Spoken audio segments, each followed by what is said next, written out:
Law enforcement cadet third class in Toro customization to memorize the sets of knowledge, ma'am. Ma'am, thank you, ma'am.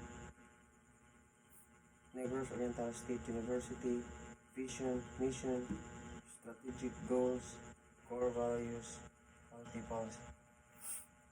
Vision. A globally recognized state university. Mission. Negros Oriental State University delivers global excellence through advanced instruction, impactful research, and sustainable extension, with strategic partnership and modern infrastructure shaping effective leaders to serve the Philippine society and the world. Strategic goals. Negros Oriental State University will aspire A. Achieve global recognition by program excellence. S. Strengthen research through impactful innovation. B. Promote enhance community extension services. I. Integrate partnership and international relations. R. Revitalize infrastructure with operational system. E. Enrich student life and leadership opportunities. Core values. Shine. Spirituality. H. Honesty. I. Innovation. N. Nurturance. E. Excellence. Quality policy.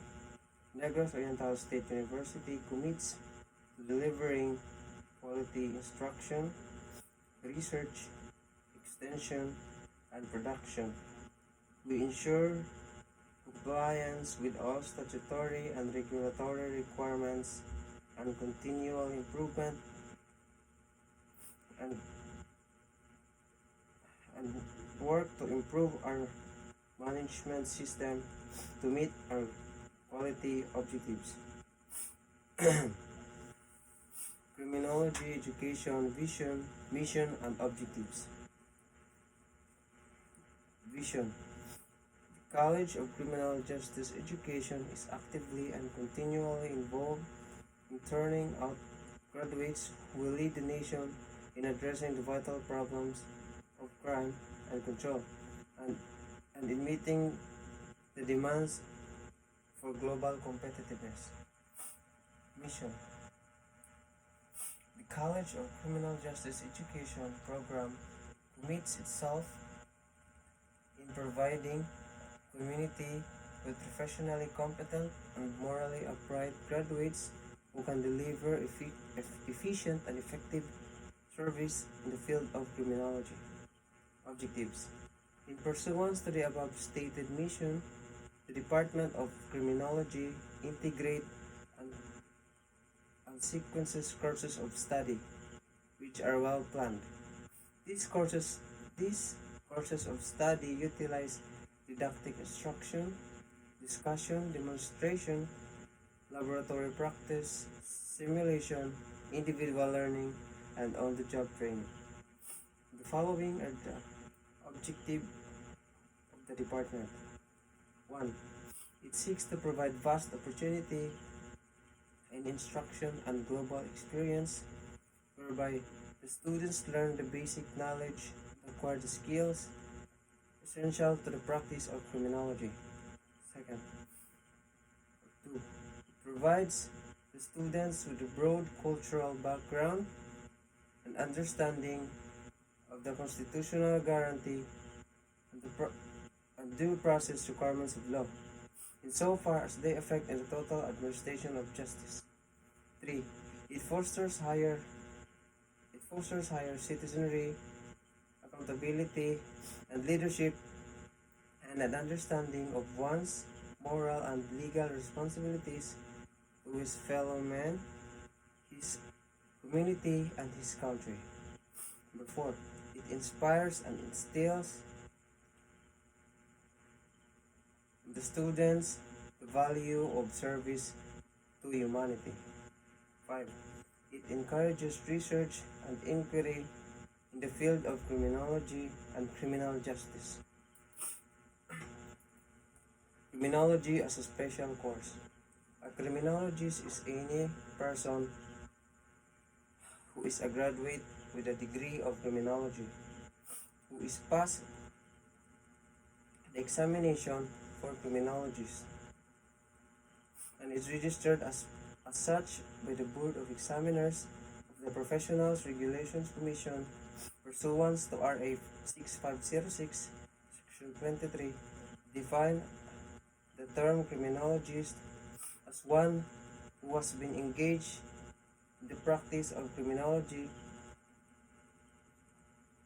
if he holds himself one out of the public in any of the capacities as a professor, instructor or teacher in criminology in any university, college or school duly recognized by the government.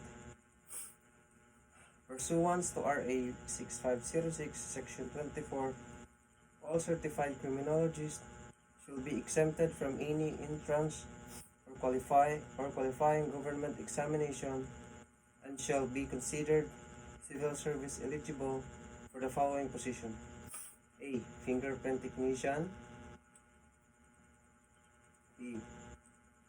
Photographer. B. Firearm examiner. C. Question document examiner.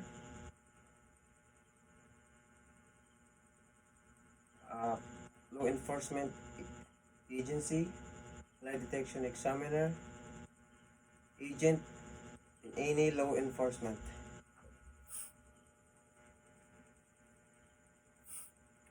Correctional officer, probation officer, crime laboratory technician, security officer, criminal investigator.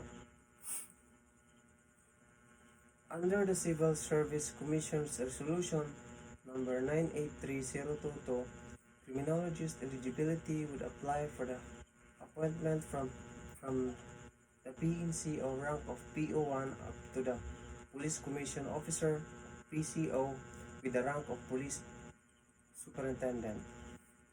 Republic Act 6975 Section 33 provides that licensed criminologists may be appointed to the initial rank of Police Inspector if there are vacancies. 11. General Orders. General Order number 1. To take charge of this post and all companies' property in view and protect, preserve the name with utmost diligence. General Order number 2. To walk during tour of duty in a military manner, keeping always in alert and observing everything that takes place within sight or hearing. General Order number 3. To report all violations of order I have instructed to enforce. General Order number 4. To report all calls from posts more distant from the guardhouse where I am stationed. General Order number 5. To quit my post only when properly relieved. General Order number 6. To receive, obey, and pass out to the relieving guard all order, company officers or officials, supervisors, post in charge, or shift leaders. General Order number 7. To talk to no one except in the line of duty. General Order number 8. To sound or call the alarm in case or fire or disorder. General Order number 9. To call the superior officer in any case not covered by instruction. General Order number 10. To salute all company officials, superior in the agency, ranking public officials, and commission officer of the AFP, and officers of PNP. General Order number 11. To be especially watchful at night and during the time of challenge all persons on or near my post, and to allow no one to pass or loiter without proper authority, and to eat my meal before rendering duty. The Law Enforcement Code of Ethics. Being entrusted with the duties of the law enforcement, My fundamental duty is to serve mankind, to safeguard lives and properties, to protect the innocent against deception, the peaceful against violence or disorder, and to respect the constitutional rights of all men of liberty, equality, and justice. I will keep my private life unsullied as an example to all. Maintain courageous calm in the face of danger, scorn, and ridicule. Develop self-restraint and be constantly mindful in the welfare of others. Honest in thoughts or deed in both my personal and official life.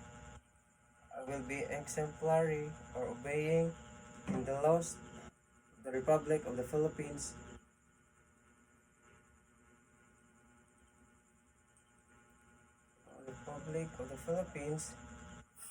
Whatever I see or hear of confidential in nature will be kept ever secret unless revelation is necessary in the performance of my duty.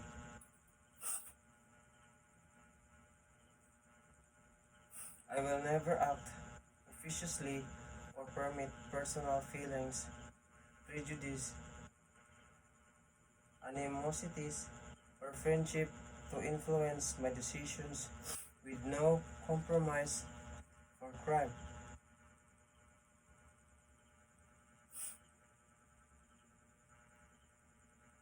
And relentless persecution of criminals, I will enforce the law courteously and appropriately without fear or favor, malice or I will never accepting gratitudes in return. I recognize the badge of my office as a symbol of public faith and accept it as a public trust. I shall wear it fidelity and integrity, for it is mine to possess only where I fulfill the solemn obligation.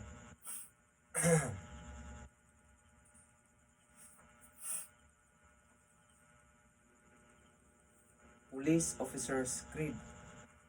I believe in God, the Supreme Being, the great provider and creator of all men and everything dear to me. In return, I can do no less than love Him above all, seek His guidance in the performance of my own duties, and honor Him at all times. I believe that respect for authority is a duty. I respect and uphold the Constitution, the laws of the land, and the applicable rules and regulations. I recognize the legitimacy and authority of leadership and follow and obey legal orders of my superior officers. I believe in selfless love and service to people. Towards this end, I commit myself to the service of my fellow men over above my personal convenience. I believe in the security of marriage and the respect for women. I shall set the example of decency and morality, and shall have high regard for family life and chastity. I believe in the responsibility, dominion, and stewardship over material things. I shall exhibit myself from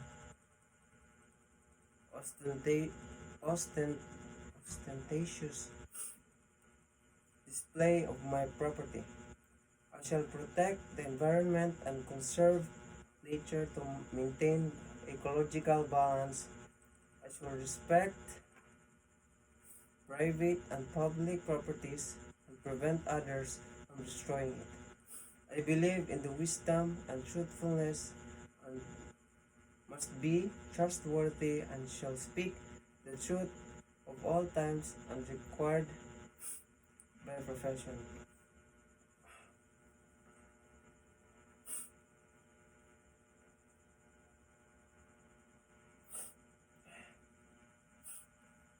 Ten Commandments of God. Number 1. I am the Lord your God. You shall have no other gods before me. Number 2.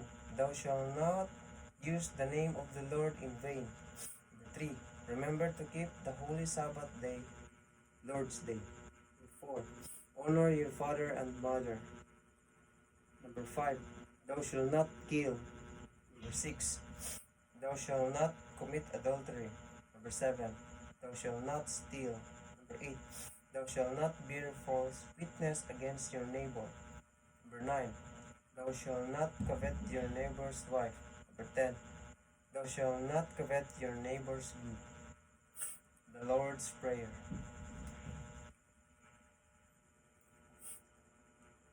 Our Father in heaven, holy be your name. Your kingdom come. Your will be done on earth as it is in heaven. Give us this day our daily bread and forgive us our sins as we forgive those who sin against us.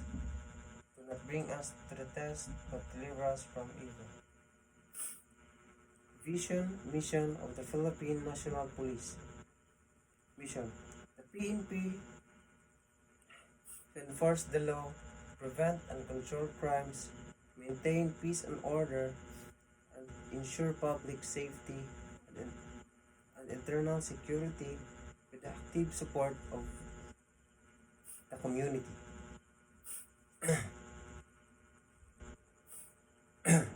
Vision. Imploring the aid of Almighty God, by 2030, we shall be a highly capable, effective, and credible police service working in partnership with a responsive community towards the attainment of a safer place to live, work, and do business. Vision, mission of the Bureau of Fire Protection. Vision, mission to prevent and suppress destructive fires, investigate its causes, provide emergency, medical, and rescue services, and enforce other fire-related laws with active involvement of the community. Vision, a modern fire protection agency working towards a safe and progressive society. Vision, mission of the Bureau of Jail Management and Penology, BJMP. Vision, to provide humane safekeeping and developmental opportunities for persons deprived of liberty, or PDL, in the promotion of public safety.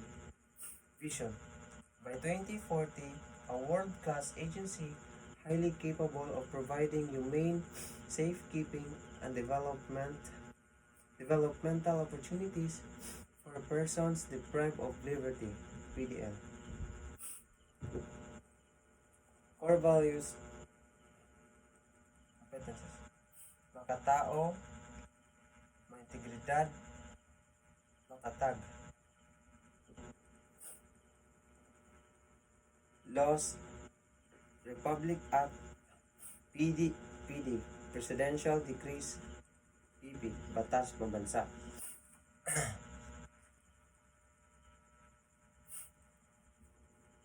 PD number 1185, Fire Code of the Philippines.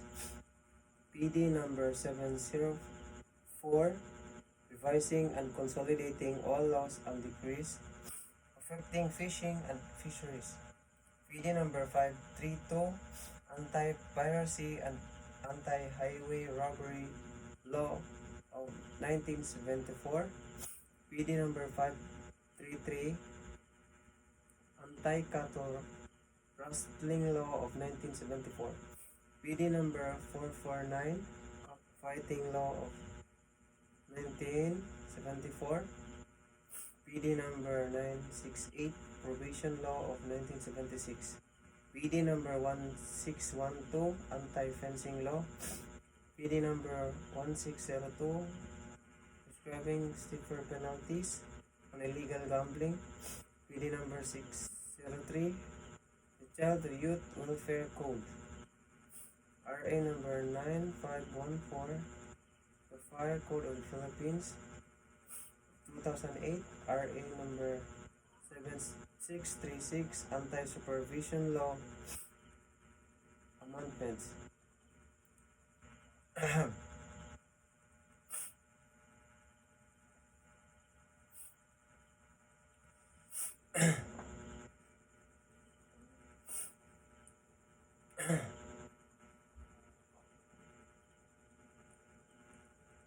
RA number 9299, Act of Converting Central Visayas Polytechnic College, CPPC, into a state university to be known as Negros Oriental State University.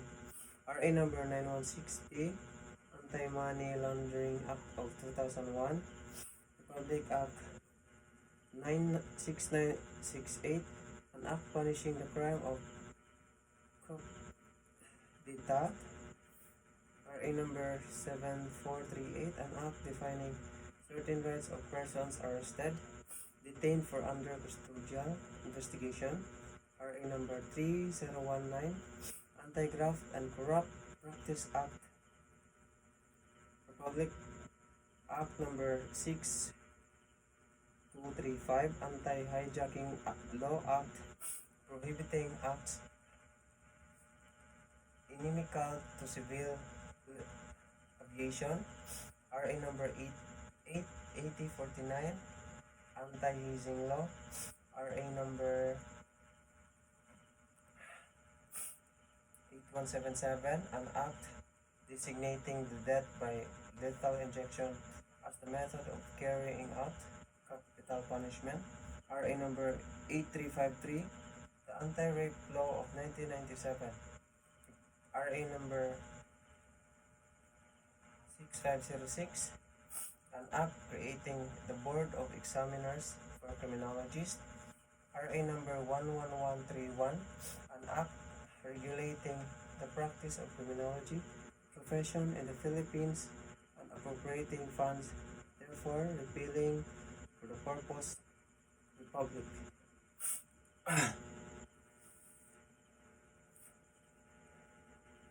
Panunumpa sa watawat.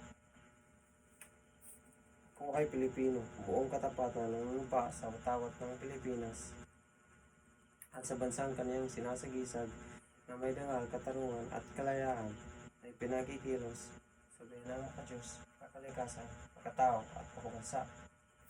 Police Officers Pledge. I will love and serve God, my country and people. I will uphold the Constitution and obey legal orders of the duly constituted authorities. I will oblige myself to maintain a high standard of morality and professionalism. I will respect the customs and traditions of the police service, and I will live a decent and virtuous life to serve as an example to others. Police Code Covenant. I shall recognize and I will always be conscious of the fact that the police service is an honorable calling, thus compelling me to set the example by strictly adhering to provisions of the Code of the Professional Conduct of Ethical Standards. I bind myself to promote and enhance the noble ideas and inspiration of the Code of the Professional Life, ensure that its tenets shall be honored at all times. This is my personal covenant. Panunumpa sa kawaning gobyerno. Ako ay kawani ng gobyerno, tungkulin ko ang malingkod at tapat at mahusay. Dahil dito ako papasok Dahil dito, papasok ako ng maaga at pagtrabaho ako ng lampas oras kung kinakailangan. Magsisilbi ako ng magalang at mabilis sa lahat ng nangangailangan. Pangalagaan ko ang mga gamit, kasangkapan at iba pang pag-aari ng pamahalaan. Magiging pantay at magkatarungan ang pakikitungo ko sa mga lumalapit sa aming tanggapan. Magsasalita ako laban sa katiwalian at pagsasamantala, hindi ko gagamitin ang aking panunungkulan sa sarili kong kapakanan. Hindi ako hihingi o tatanggap ng sahod. Sisikapin kong madagdagan ang aking talino, kakayahan upang ang antas ng paglingkod sa bayan ay patuloy na maitaas, sapagkat ako'y isang kawani ng gobyerno at tungkulin ko ang maglingkod ng tapat at mahusay sa bayan ko. At sa panahong ito, ako at ang aking kapwa kawani ay kailangan ng tungo sa isang maunlad, masagana at mapayapang Pilipinas. Sa harap ninyong lahat, ako'y taus-pusong nanunumpa. Preamble. We, the sovereign Filipino people, imploring the aid of Almighty God in order to build a just, a humane society and establish a government that shall embody our ideas and aspirations, promote the common good, conserve develop our patrimony, and secure ourselves and our prosperity, the blessings of independence and democracy under the rule of law and the regime of truth, justice, love, equality, and peace, to ordain and promulgate this Constitution. Panunumpa ng lingkod bayan. Katungkulan ko ang maglingkod ng buong katapatan at kahusayan at makatulong sa katatagan at kaunlaran ng aking bayan. Sisikapin kong patuloy na maragdagan ang aking kaalaman. Magiging bahagi ako ng kaayusan at kapayapaan sa pamahalaan. Susunod at tutulong ako sa pagpapatupad ng mga umiiral na batas at alituntunin ng walang kinikilingan. Isaalang-alang ko ang interes ng nakararami bago ang pansarili kong kapakanan. Isusulong ko ang mga programang mag-aangat sa antas ng kabuhayan ng mamamayan. Aktibo ako makikibahagi sa mga dakilang layunin sa lipunan. Hindi ako magiging bahagi ng isisiwalat kung ano ang katiwalian na makakaabot sa aking kaalaman. Gagawin kong kapakipakinabang ang bawat sandali sa lahat ng panahon. Sisikapin kong makatugon sa mga hamon sa lingkod bayan. Ang lahat ng ito para sa ating dakilang lumikha, ang ating bayan. Kasihan nawa ako ng may kapal. Kasihan him. Raise our flag sky high. Embrace the pride in our heart. ASEAN, we are bounded as one, look in out of the world. For peace, our goal from the very start, and prosperity to last, we dare to dream, we care to share, together for ASEAN, we dare to tell. Nor so him.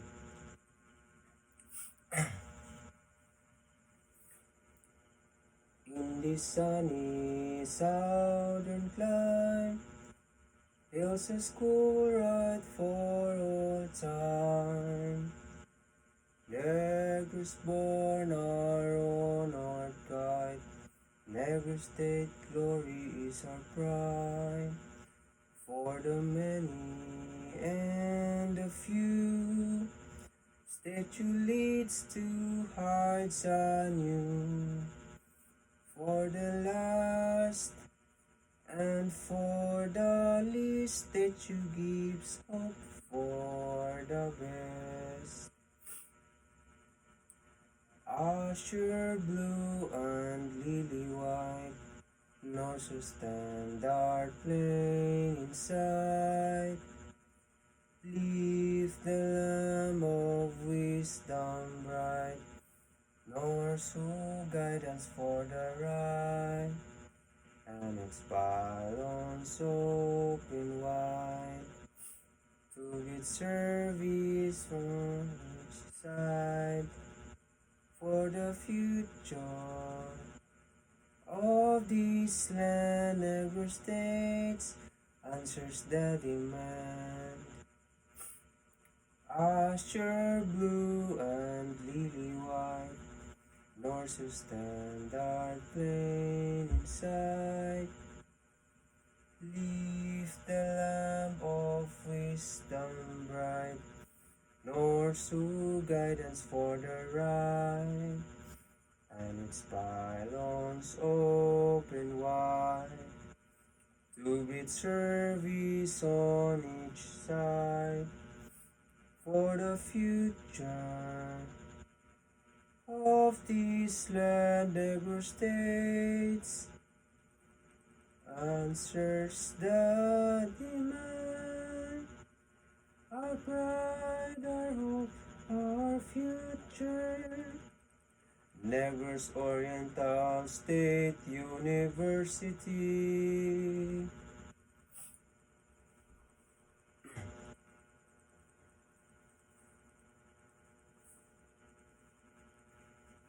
Bayang magilid, awit. Bayang magilid, perlas ng silanganan, alap ng puso, sa dibdib mo'y buhay. Lupang hinirang, duyan ka ng magiting, sa manluluping, di ka pasisiit, sa dagat at pundok, sa simoy at sa langit mong bukhaw, may dilag ang tula at awit sa paglayang minamahal. Ang gasap ng watawat mo'y tagumpay na nagniningning, ang bituin at araw ng kailampag may di magdidilim. Lupa ng araw ng luwalhatig pagsinta, buhay ay langit sa piling mo. Ang maligaya na pag may mang-aapi, ang mamatay ng dahil sa'yo.